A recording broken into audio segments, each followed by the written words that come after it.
Fox's Christian Martyrs of the World by John Fox. And they overcame him by the blood of the Lamb, and by the word of their testimony, and they loved not their lives unto death.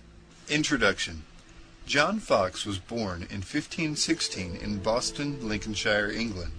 At the age of 16, he went to Oxford, where he received his B.A. in 1537, became a professor, and completed his master's in 1543. While teaching at Oxford, he became good friends with Hugh Latimer and William Tyndale, embracing Protestantism. His views were more extreme than his college allowed, so he left the university in 1545, married, and moved to London, where he became the tutor of the Duke of Norfolk's grandchildren. Fox was ordained a deacon of the Church of England and worked for the Reformation, writing several tracts and beginning work on his account of Christian martyrs, but was forced to leave the country in 1553 when the Catholic Queen Mary took the throne.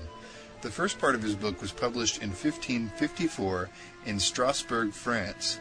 He then went to Frankfurt to support John Knox's Calvinistic party and moved to Basel, Switzerland, where he served as a printer's proofreader. Manuscripts and eyewitness accounts of the Protestants' persecution under Queen Mary were forwarded to Fox in Basel, and he continued to work on his book, publishing the completed manuscript in 1559, the year after Queen Elizabeth I took the throne. Returning to England, he filled in more details, translated the book into English, and printed it in March of 1563 under the title Acts and Monuments of These Latter and Perilous Days. Becoming popularly known as the Book of Martyrs, the text was widely read by English Puritans, shaping popular opinion about Catholicism for at least a century.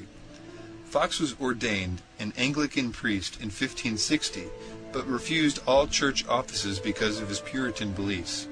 He continued to preach and publish his sermons, however ministered to the victims of the plague of 1563, then begged Queen Elizabeth not to execute Anabaptists in 1577 and the Jesuits in 1581. Meanwhile, the Book of Martyrs was installed in English churches, read to the shipmates of Sir Francis Drake, and studied by Puritan families who considered it a vital part of the education of their children. Fox died in April of 1587 and was buried at St. Giles Church, Cripplegate, London. His wife survived him by 18 years. They had at least 5 children. This edition is a retelling of Fox's major stories in modern English and should be readily understandable by both children and adults. Chapter 1. The Persecution of Early Christians. In the Gospel of Matthew, we read that Simon Peter was the first person to openly acknowledge Jesus as the Son of God, and that Jesus, seeking God's hand in this acknowledgement, called Peter a rock on which he would build his church, a church that even the gates of hell would not be able to defeat. This indicates 3 things. First, that Christ will have a church in this world. Secondly, that the church would be persecuted, not only by the world, but also by the powers of hell. Thirdly, despite its persecutions, the church would survive. The whole history of the church to this day verifies this prophecy of Christ. Princes, kings, and other rulers of this world have used all their strength and cunning against the church, yet it continues to endure and hold its own. The storms it has overcome are remarkable. I have written this history so the wonderful works of God within the church will be visible to all who might profit from them. Of all the people who heard Jesus speak, the Pharisees and scribes should have been the first to accept him, since they were so familiar with God's law. Yet they persecuted and rejected him, choosing to remain subject to Caesar, and it was Caesar who eventually destroyed them. God's punishment also fell heavily on the Romans. Hearing of Christ's works, death, and resurrection, Emperor Tiberius proposed to the Roman Senate that he be adored as God. But the senators refused, preferring the emperor to the King of Heaven. In reply, God stirred their own emperors against them, causing most of the Senate to be destroyed, and the city of Rome to be afflicted for nearly 300 years. Tiberius became a tyrant, killing his own mother, his nephews, the princes of the city, and his own counselors. Suetonius reported him to be so stern that on one day alone he saw 20 people executed. Pilate, under whom Christ was crucified, was sent to Rome and banished to the town of Vienne in Daphne, where he eventually committed suicide. Agrippa the elder was even imprisoned by Tiberius for some time. After Tiberius's death came Caligula, who demanded to be worshipped as a god. He banished Herod Antipas, the murderer of John the Baptist, and condemner of Christ, and was assassinated in the 4th year of his reign. Following 13 cruel years under Claudius, the people of Rome fell under the power of Nero, who reigned for 14 years, killing most of the Roman Senate and destroying the whole Roman order of knighthood. He was so cruel and inhumane that he put to death his own mother, his brother-in-law, his sister, his wife, and his instructors Seneca and Lucian. He ordered Rome set on fire in 12 places, while he sang the verses of Homer. To avoid the blame for this, he accused the Christians of setting the fires and caused them to be persecuted. In the year AD 70, Titus, the father of Vespasian, destroyed Jerusalem and all of Galilee, killing over 1,100,000 Jews and selling the rest into slavery. So we see that those who refused Jesus were made to suffer for their actions. The Apostles. The first apostle to suffer after the martyrdom of Stephen was James, the brother of John. Clement tells us, when this James was brought to the tribunal seat, he that brought him, and was the cause of his trouble, seeing him to be condemned, and that he should suffer death, was in such sort moved within heart and conscience, that, as he went to the execution, he confessed himself also, of his own accord, to be a Christian. And so were they led forth together, wherein the way he desired of James to forgive him for what he had done. After, James had a little paused within himself upon the matter. Turning to him he said, Peace be to thee, brother, and kissed him, and both were beheaded together. A.D. 36.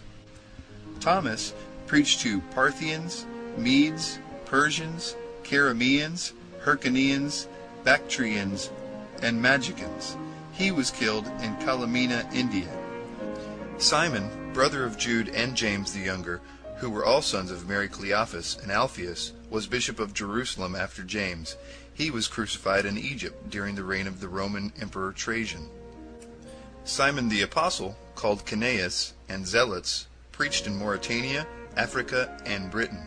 He was also crucified. Mark, the first bishop of Alexandria, preached the gospel in Egypt. He was burned and buried in a place called Buclonus during Trajan's reign.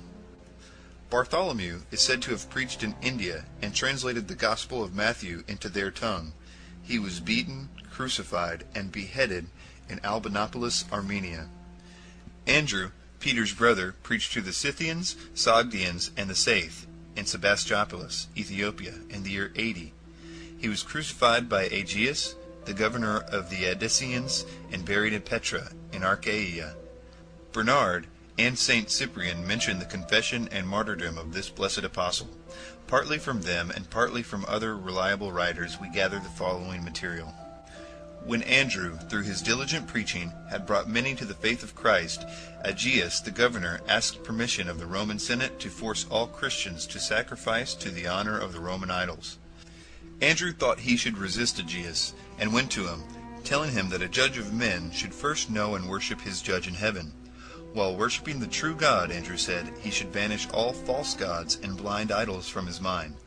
Furious at Andrew, Aegeus demanded to know if he was the man who had recently overthrown the temple of the gods and persuaded men to become Christians, a quote, superstitious sect that had recently been declared illegal by the Romans. Andrew replied that the rulers of Rome didn't understand the truth. The Son of God, who came into this world for man's sake, taught that the Roman gods were devils, enemies of mankind, teaching men to offend God and causing him to turn away from them. By serving the devil, men fall into all kinds of wickedness. Andrew said that after they die, nothing but their evil deeds are remembered. The proconsul ordered Andrew not to preach these things any more, or he would face a speedy crucifixion. Whereupon Andrew replied, I would not have preached the honor and glory of the cross if I feared the death of the cross. He was condemned to be crucified for teaching a new sect and taking away the religion of the Roman gods. Andrew, going toward the place of the execution and seeing the cross waiting for him, never changed his expression, neither did he fail in his speech. His body fainted not, nor did his reason fail him, as often happens to men about to die. He said, O cross, most welcome and longed for, with a willing mind, joyfully and desirously I come to you, being the scholar of him which did hang on you, because I have always been your lover and yearned to embrace you.